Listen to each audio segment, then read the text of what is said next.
सोचो, अगर एक जानवर की मौत पूरे जंगल को बीमार कर दे, नदी को जहरीला बना दे और इंसानों की जिंदगी खतरे में डाल दे।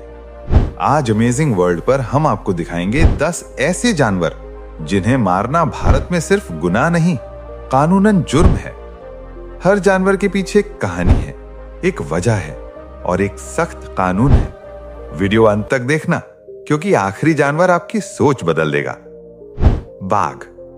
बाघ सिर्फ शिकारी नहीं है, वो जंगल का मौन प्रहरी है, जिसकी एक दहाड़ से पूरा पारिस्थितिक संतुलन सांस लेता है। जहां बाघ रहता है, वहां हिरणों की संख्या काबू में रहती है, घास और छोटे पौधों को उगने का मौका मिलता है, पेड़ सुरक्षित रहते हैं और जंगल हर मौसम में हरा रहता है। बाघ ऊपर से दिखता है खूंखार, लेकिन असल में वही जंगल की नसों में बहता संतुलन है। वो तय करता है कौन बचेगा, कितना बचेगा और जंगल कब तक जिंदा रहेगा। जब इंसान ने लालच में बाघों का शिकार शुरू किया, तो जंगलों की सांसें उखड़ने लगी, नदियां सूखी, जमीन बंजर हुई और जानवरों का पूरा चक्र टूटने लगा। इसीलिए सरकार ने बाघ को सबसे ऊंची सुरक्षा दी। वाइल्ड लाइफ प्रोटेक्शन एक्ट के तहत बाघ को मारना सीधे जेल का रास्ता है, क्योंकि यह अपराध सिर्फ एक जान का नहीं, पूरे जंगल के भविष्य का होता है।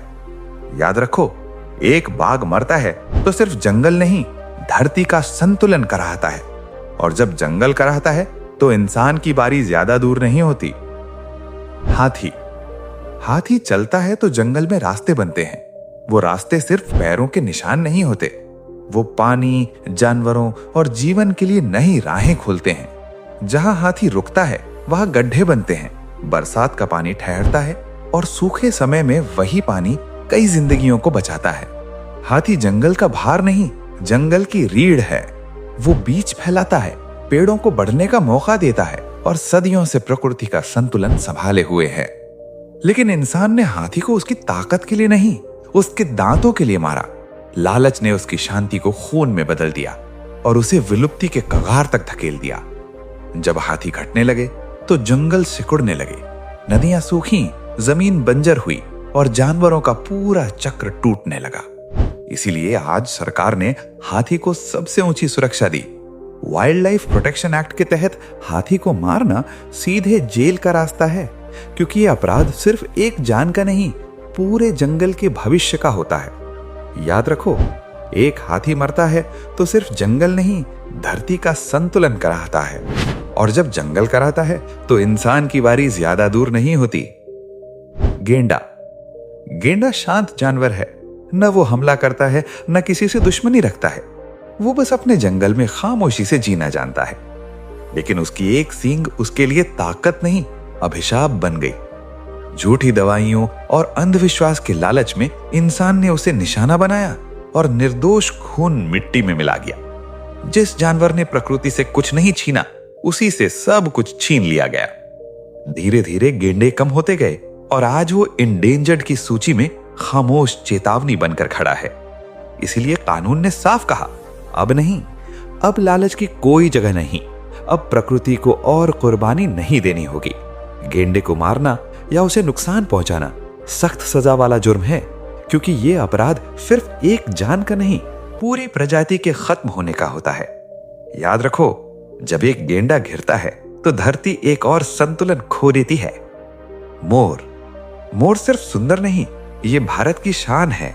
इसकी पंखों में रंग नहीं, हमारी संस्कृति की पहचान बसती है। जब मोर नाचता है, तो आसमान भी मिट्टी से जुड़ जाता है। बरसात की पहली आहट सबसे पहले इसी के पंखों में सुनाई देती है।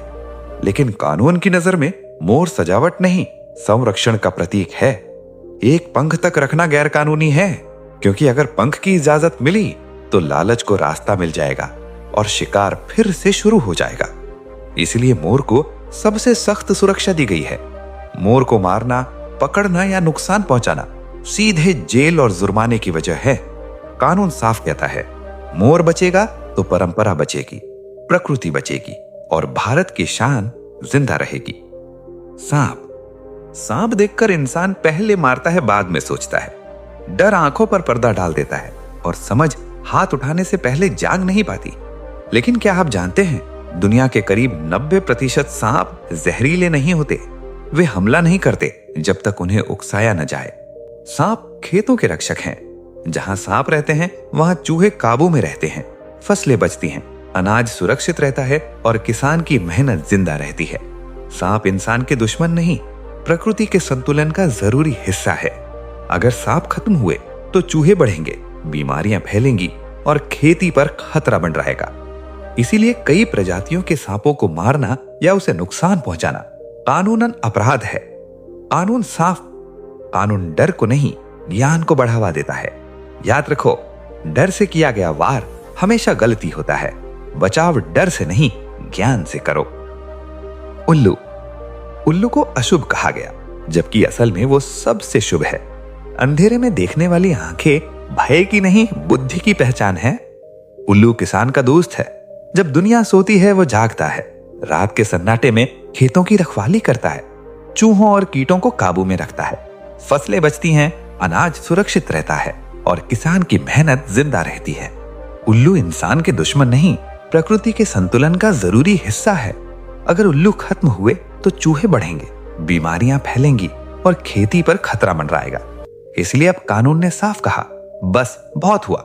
अंधविश्वास पर ज्ञान की मोहर लगी। उल्लू को मारना या उसे नुकसान पहुंचाना कानूनी अपराध है, क्योंकि यह अपराध सिर्फ एक पक्षी का नहीं, पूरे संतुलन का है। याद रखो, अशुभ नहीं होता उल्लू, अशुभ होता है ज्ञान के बिना डर। कछुआ धीमा है, लेकिन उसका काम तेज और असरदार है। वो शोर नहीं मचाता, पर समुद्र की सेहत उसके कदमों पर टिकी होती है। समुद्री कछुए समुद्र को साफ रखते हैं। वो जेलीफिश जैसी अनियंत्रित प्रजातियों को काबू में रखते हैं, जिससे समुद्री जीवन संतुलन में रहता है। जहां कछुए अंडे देते हैं, वहां सिर्फ नई जिंदगी नहीं, समुद्र का भविष्य पलता है। उनके अंडे तक कानून की सुरक्षा में है, क्योंकि एक अंडा पूरी प्रजाति की उम्मीद होता है। लेकिन लालच और लापरवाही ने कछुओं को खतरे में डाल दिया। जाल, प्लास्टिक और शिकार ने उनकी संख्या घटा दी। इसीलिए कछुए को नुकसान पहुंचाना या मारना कानूनन सख्त जुर्म है। कानून साफ कहता है, कछुआ बचेगा तो समुद्र बचेगा, समुद्र बचेगा तो धरती सांस लेगी। घड़ियाल दिखने में खतरनाक है, लेकिन इंसान के लिए नहीं। उसकी लंबी थूथुन डर की नहीं, विशेष पहचान है जो उसे मछलियां खाने के लिए बनाई गई है, इंसानों पर हमला करने के लिए नहीं। घड़ियाल नदियों का शांत प्रहरी है। वो कमजोर और बीमार मछलियों को खाकर जल तंत्र को साफ रखता है, जिससे नदियां स्वस्थ और जीवित रहती हैं। लेकिन रेत मंथन, जाल और प्रदूषण ने उसका घर छीन लिया। धीरे धीरे घड़ियाल बहुत कम रह गए और नदियां अपना संतुलन खोने लगी। इसीलिए आज घड़ियाल को सबसे सख्त सुरक्षा दी गई है। उसे मारना या उसे नुकसान पहुंचाना गंभीर कानूनी अपराध है, क्योंकि यह अपराध सिर्फ एक जीव का नहीं, पूरी नदी का होता है।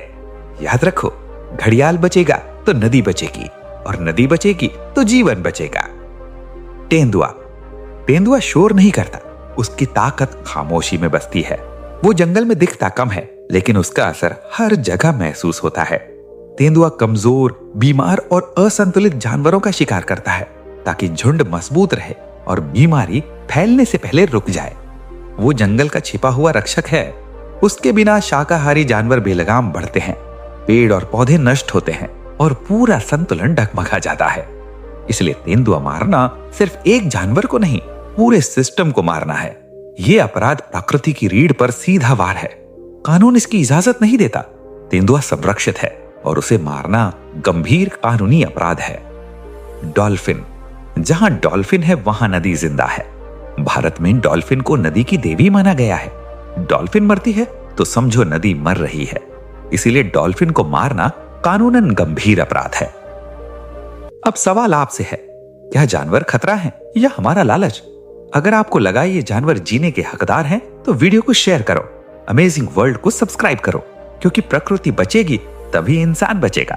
कमेंट पे बताओ किस जानवर की कहानी आपको सबसे ज्यादा चौंकाने वाली लगी।